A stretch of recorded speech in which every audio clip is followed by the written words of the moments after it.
viaje, a través de la magia, del misterio, a través de la noche.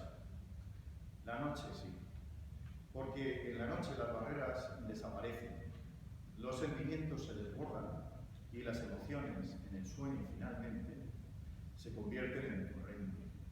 Acuden nuestros recuerdos, éxitos y fracasos, alegrías, penas, paz, melancolía, dulzura, tantísimas cosas.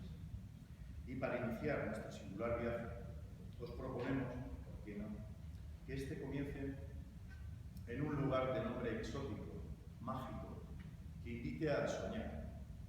Tyndaris. Oh blanca Tyndaris, los dioses me son propicios, aman las musas latinas.